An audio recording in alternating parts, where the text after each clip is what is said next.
Good morning, everyone. We have a new deck that we're using today, the Ancestral Path Tarot.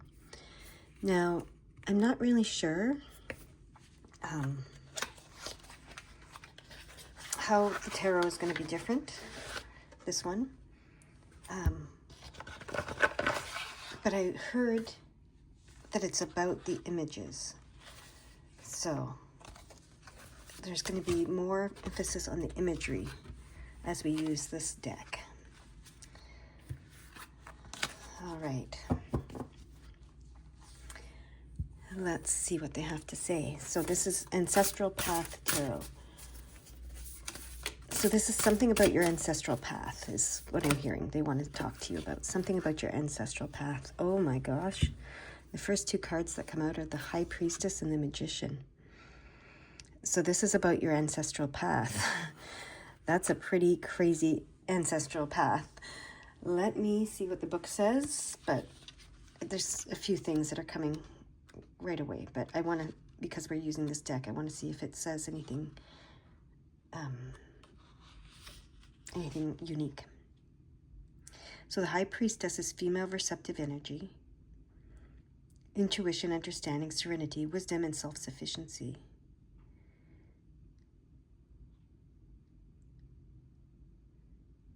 Interesting. There is something unique here. Seeming lack of emotion because emotional entanglements are avoided. That's interesting. So they want me to say that again. Seeming lack of emotion because emotional entanglements are avoided. Okay. Now we're going to read the Magician. Let's see if it says something different here. This is the male active force. So this is the female receptive force. This is the male active force, right?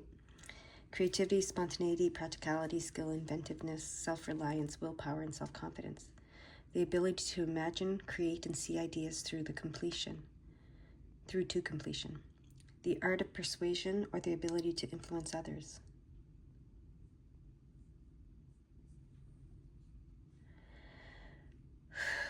Can also represent the use of power for negative purposes, powering over rather than empowering others. Selfish hoarding rather than sharing with the community. Interesting. So we have, a very divine balance here with the feminine receptive energy and the male active force. And then we have, intuition with the creativity. Both very self-sufficient. Interesting that the feminine in this deck is seeming to lack emotion because of emotional entanglements are avoided. And the emotional entanglements are avoided because of what we read here, where it can also represent the use of power for negative purposes, powering over rather than empowering others. Selfish hoarding rather than sharing with the community. So there is something here on your ancestral path where there was, I believe, and I'm just going to say it because I'm just going to say what's coming, that the masculine was somehow use their power for negative purposes. And that's why the feminine avoids emotional entanglement. Okay? So this is on your ancestral path. This is something that needs to be addressed, looked at, and cleared in this lifetime. And I mean, if we know the history of the world, it's probably on everybody's ancestral path at some point, right? Okay. Now they want me to go to this book. It's interesting. I got this book. I haven't read it yet. But it is the tarot psychology book. So it's based on Jungian interpretations. And they want me to look at the meanings in here. So taking more of the psychology approach to things. Let's see what it says here. Starting with the High Priestess.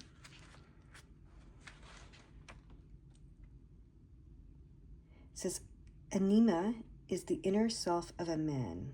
She is eternal woman who, as the High Priestess, holds a book symbolizing the ultimate secrets of the unconscious, most frequently represented by water. As the moon, she creates the universal tides of consciousness. Everyone has an inner personality, anima or animus, and an outer personality, the persona or mask, that which we show in public. In this card, the mask has been pulled aside to reveal the true face of anima, whereas in the card specific to persona, the world, the inner face is completely hidden. It is a general principle that inner and outer personalities are complementary. A very methodical and scientific persona usually suggests an emotional and irrational inner being. As was stated of an animus, the encounter of anima, especially in dreams, is a very real experience.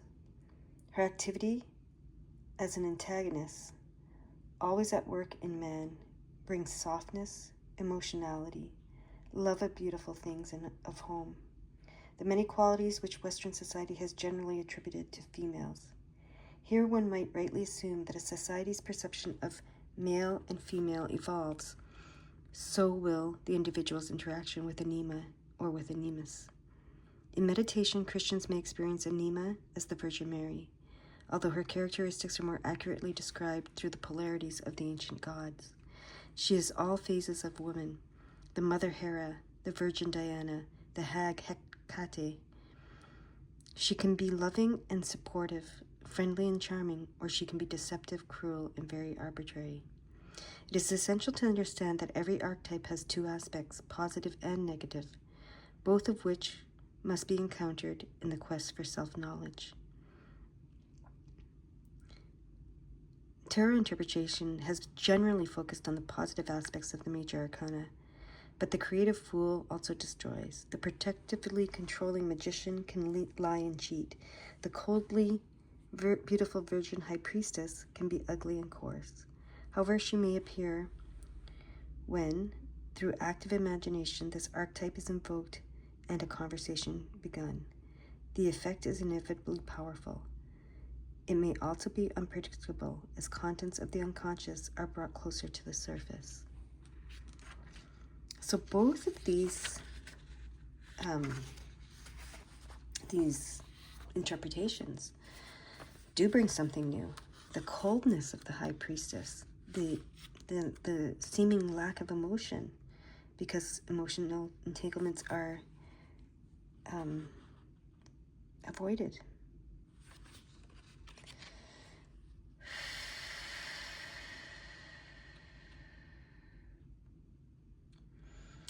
And I was guided to read, because this interpretation talked about the positive and negative, and the negative in this dex around the High Priestess is trivializing the mysteries due to superficial motives and or incomplete understanding.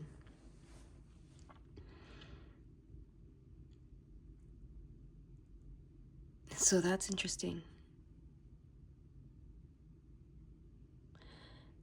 I don't know why that's interesting yet, but that's interesting. And it's just hitting something, some sort of chord here.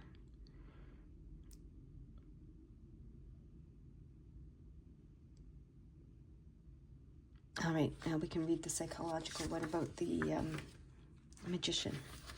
And then maybe it'll make more sense. Okay. The magician is the celestial alchemist, the ultimate director of the quest for self. He is the author of sun and moon. He is at once the potential for all opposites and means for their reconciliation. As Mercurius he is messenger of the gods. The primary archetype associated with this card is animus, a Latin word meaning soul chosen by Jung to mean the female contrasexual component.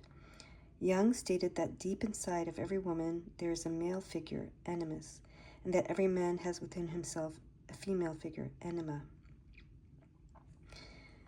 So we really do have a balance of the male and the female here going on with these two cards. Okay. In Latin, anima means spirit. So animus is soul and anima is spirit. Okay.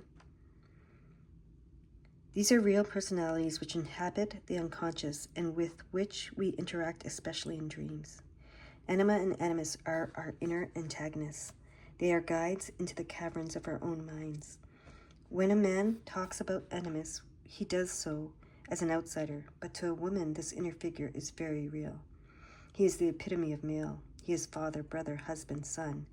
He is one whose characteristics reflect the traditional male role throughout history, including demand of respect and a tendency to be quite argumentative. Animus loves to expound on things, can be very wordy, and does not like to admit that he is ever wrong. Moreover, he may change his mind as quickly as he may change the form in which he appears. For a woman, the magician is the most important card in the deck. For a man, the same may be said of the high priestess. And here we have both of them. There are essential cards of male and of female, from which all other archetypal figures derive. A woman's whole quest for self-discovery is encapsulated in her relationship to the magician, animus. Jung states that this very complex archetype can appear not just as a single figure, but can be a group of some sort, such as a panel of judges. Mercurius is also the archetype of the trickster. The magician makes things up as he goes along, and will lie if it amuses him to do so. Considerable discrimination is required here, and many of the points which can be made about the fool can also be made about this card. Okay.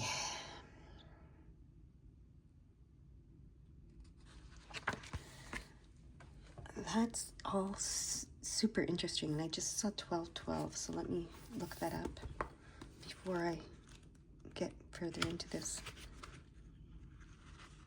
Where is 1212?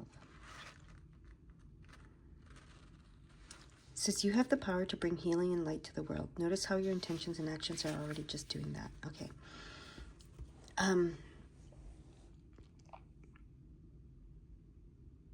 So there is definitely on your ancestral path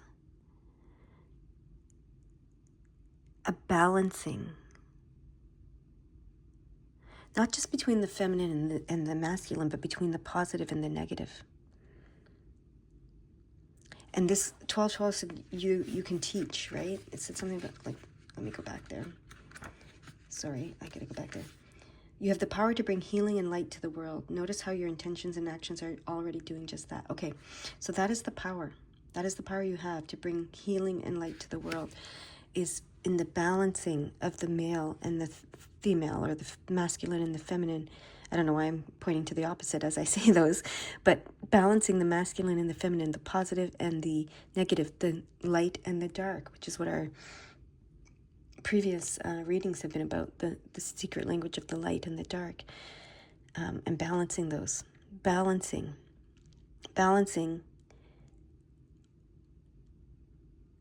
opposites, the duality, bringing the duality into focus, into unity. This is something that is on your ancestral path, okay? This is something you and your ancestors and your soul tribe, your soul family have been doing forever.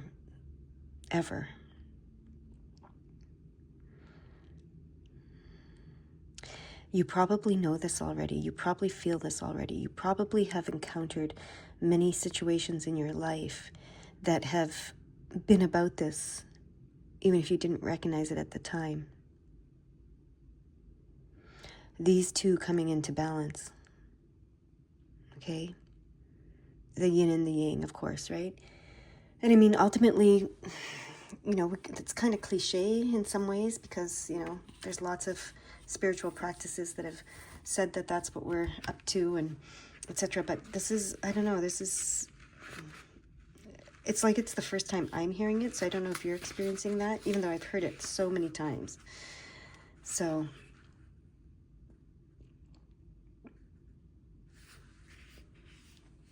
yeah. Okay, what do you want me to do next? Get the other cards. Okay. So this is the other new deck that I just got. Find Your Light. Okay. Let's see what this says. What card wants to come out from this deck? Maybe that'll shed some light on, it's called Find Your Light. Maybe that'll shed some light on things. Okay. These are like fairy cards.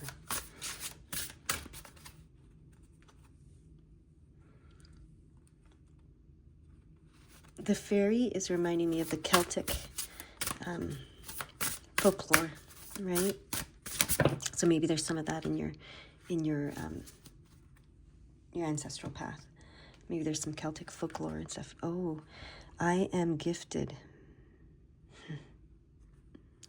And I feel nurtured are the two that came out.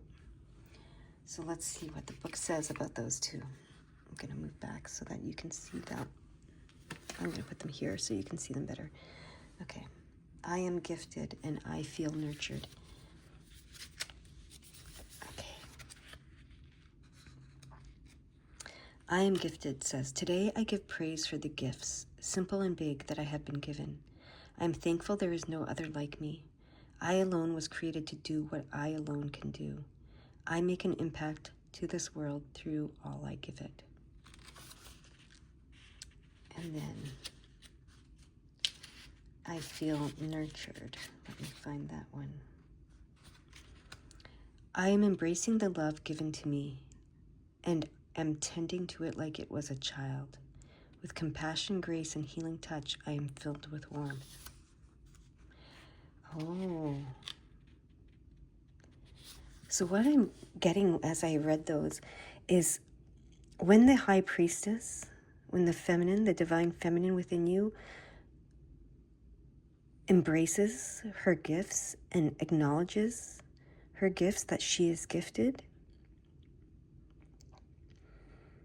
this nurtures the magician and the divine feminine, masculine in you. Okay? Part of her gifts are the love she has to give, but it's interesting because she's holding back, right? She's avoiding emotional entanglements. But her gift is the love she has to give. And then this card is saying, you know, I'm embracing the love given to me and I'm tending to it like a child. With compassion, grace, and healing touch, I'm filled with warmth. So there is a gift that the divine feminine has to give to the divine masculine. And it's love. So this is within you. I mean, it may play out in the outside world, but this is within you. The divine feminine within you may be withholding some love toward the divine masculine within you.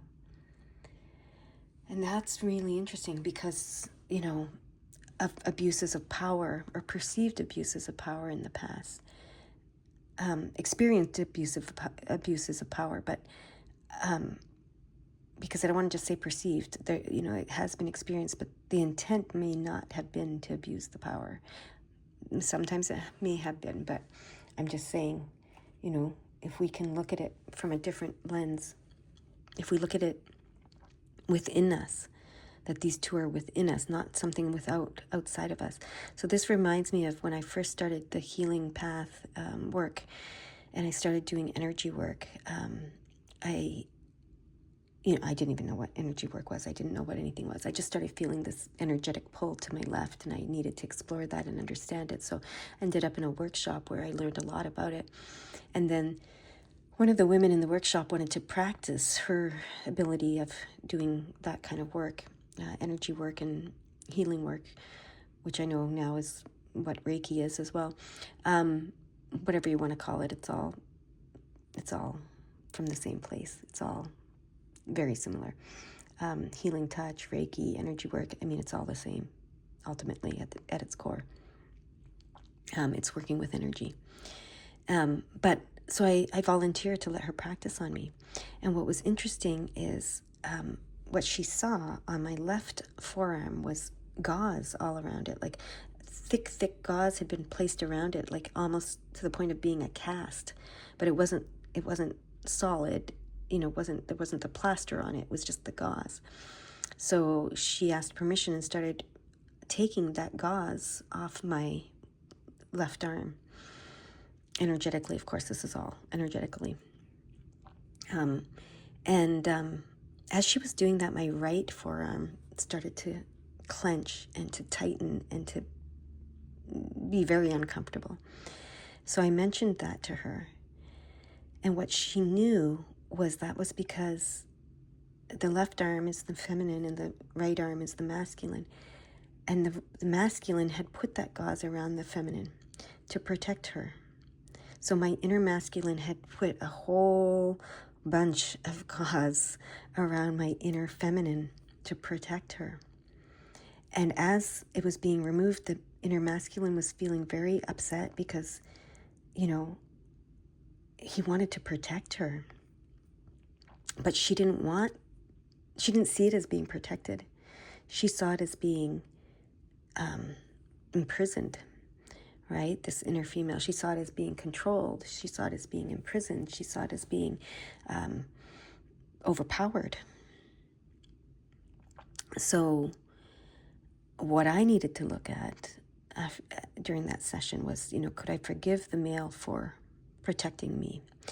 And in his attempt to protect the feminine within me, could I forgive his controllingness, his overpowering of the feminine, his hiding her away, his imprisoning her, basically, could the divine feminine in me forgive the divine masculine in me that was doing that? And I, been working on that for quite a long time, decades. And, I think still working on that. We think that we've got something figured out, and then we have a new layer. Like I said earlier, this is like I'm hearing this for the first time, even though I'm not.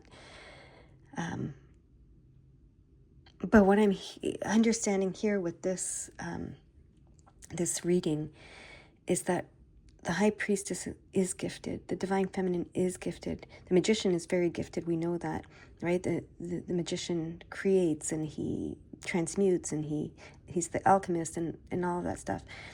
But the high priestess is very gifted in just being love, right? And that being love and giving love to the divine masculine is what nurtures the divine masculine and allows the divine masculine to create. So if we're looking at this inside of ourselves, we are, that's how they work together. The divine feminine, when you come to a place of being able to love yourself, your entire self, the masculine side of yourself, the negative sides of yourselves, the dark and the light within you, when you come to that place of being able to love that wholly, that nurtures your divine masculine and the magician within you, the creative part of you.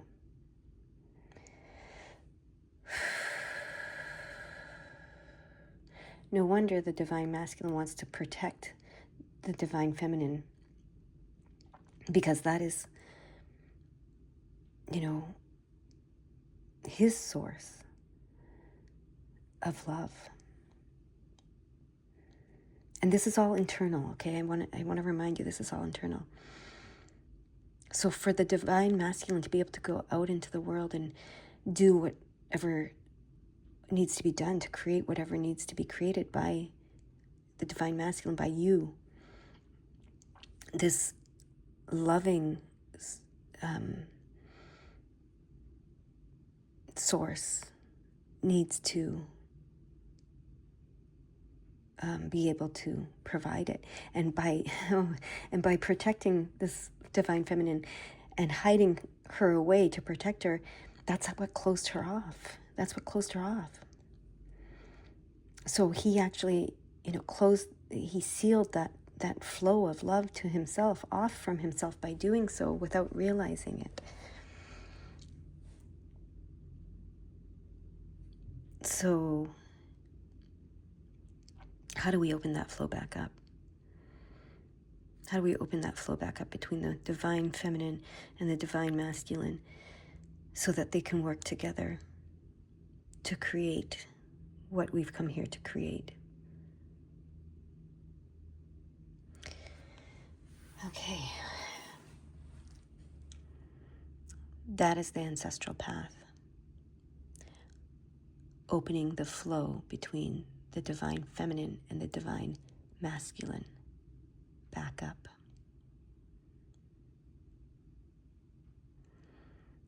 So, how do we want to do that? How do we do that? Oh, yes, something that came is, this is the spirit and this is the soul, right? They work together. The divine feminine is, in the Jungian teachings, is the spirit, and then the divine masculine is the soul. So how do they work together? And that makes sense because the soul is what embodies and remembers every experience in the physical, every experience at all, but especially in the physical, right? Because the soul yearns to do things in the physical, but it's guided by the love of the spirit, guided and nurtured, okay? So they want me to get one of these cards for the middle here. Maybe that's how we open the flow, whatever this statement is. Okay. I will fight. Wow, that's an interesting thing to be in the middle. Was not expecting that. Let's see what it says. That is interesting. I would have thought it would be what I just opened the book to, which I will forgive. I'm going to read that just because that's what I thought it was going to be. I will forgive. I will let go of control and forgive, so that I am no longer chained to the darkness, but reconciled to the weightlessness of the light. Interesting. I know why I didn't get that card, because in that card, it kind of portrays the darkness as being wrong, and the darkness is not wrong, okay? So I guess fighting is not wrong either if I extrapolate, and that's interesting. So I will fight says, firmly, I stand with sword and shield, not backing down, but fighting for the light and for those who cannot fight for themselves. Oh, that's your ancestral path.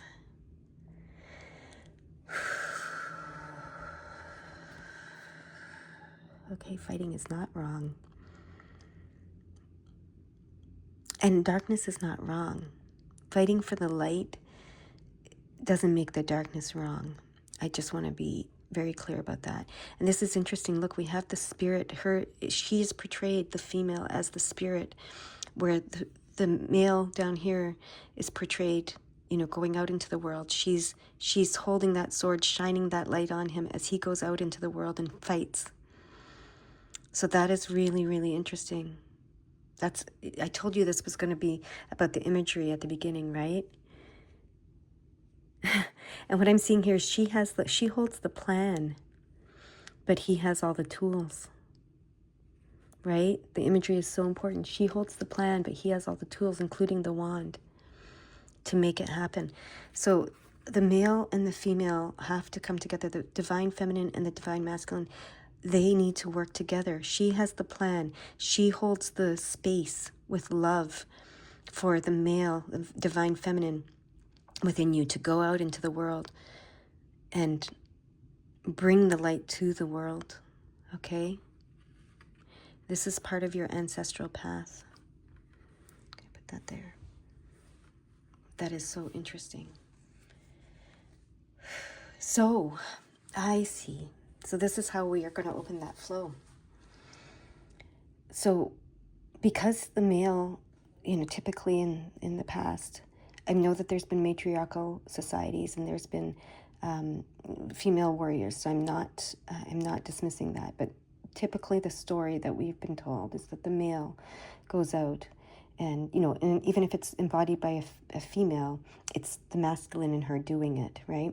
That goes out and fights in the world for freedom, for love, for joy, for whatever it is, and protects the feminine while doing so.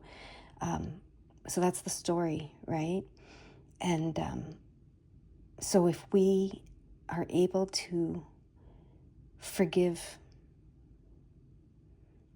that aspect of ourselves, the aspect of ourselves that needs to fight, that needs to go out and fight for ourselves in this world, to fight even internally for ourselves, to free us from darkness and bring the light, not because darkness is bad, but because the light is what we are creating. Think about that. Even I don't know, this is just coming to me, so I'm not a scientist. Don't get tripped up on the details I'm hearing. But we believe that our whole universe comes from a black hole, right? And it's the Big Bang Theory. So when the light is created, within that darkness, a light is created. That's what we talked about a couple of readings ago, the void. From the void is where everything can come from. So the darkness is necessary for the light to be created. But it's that spark, it's that fire, it's that big bang that creates the light, right?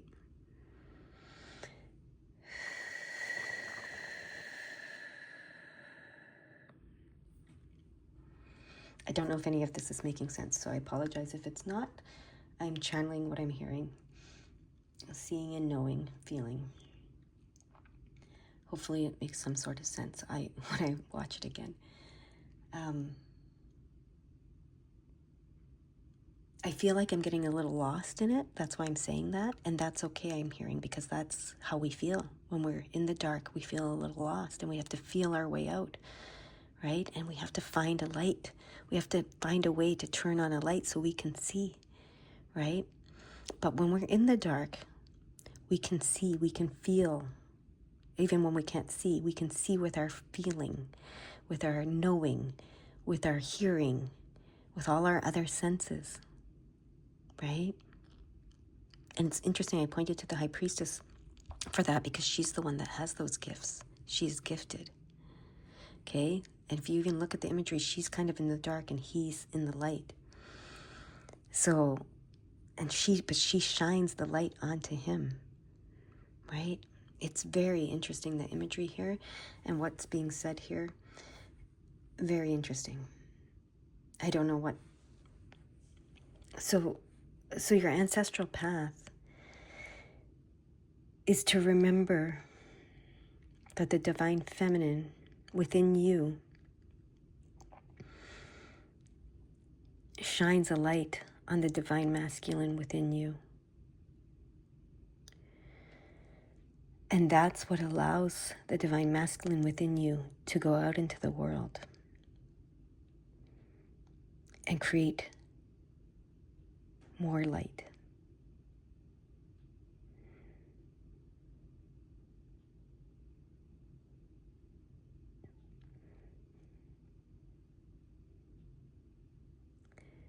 The divine feminine literally feeds the divine masculine, I'm hearing.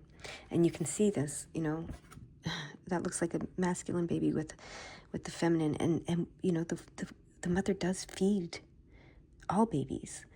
So And the divine feminine is the mother. She's the wife, but she's also the mother. And it's interesting because, when we get into those negative places and we talk about men, we talk about them like they're babies forever, and that, they don't marry a woman to be their wife. They marry her to be another mother to them and stuff like that. There's that narrative out there.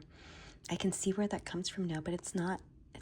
If you're not looking at it in a negative way, it sits differently. And at the same time, there's that negative narrative out there that women are looking for a father, a provider, right? A protector. And so the husband isn't just the husband, he's the father as well. So, but if you look at it, when you look at the partnership that is involved between the feminine and the masculine, it's not negative. It's not negative.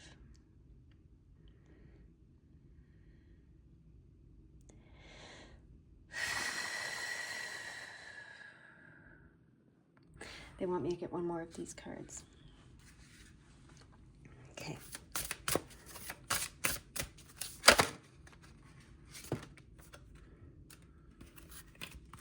All right. I am cherished. Look at that. Yes. When you let go of the negativity, you know you're cherished. Both of you. Both of you. You come into union and you know you're cherished by the other. Oh, that is amazing. Let me read what it says. That is so beautiful. I am cherished. In a quiet moment, I will breathe in nature as I witness dancing light from a cloud. As I listen to the buzzing of insects and the music of wind through the trees, I remind myself that this symphony is a gift. It whispers how cherished I am by the Creator and how I was created to cherish back.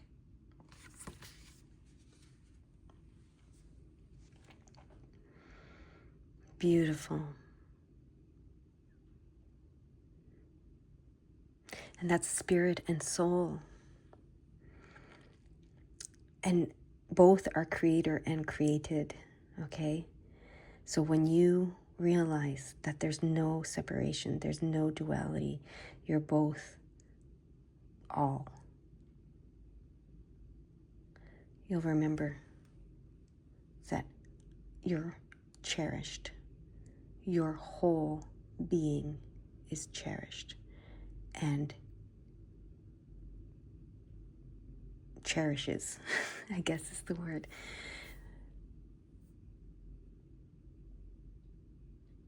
This is where they want me to leave it. I could go on I want to stay in this energy, and I want to go on channeling this energy, but they want me to leave it. This is for you to explore. This is for you to immerse yourself in. I'll do that personally myself now, but they want me to leave it for you to do it and to come to your own place with it. I know the name of the reading now. You are cherished, and you cherish.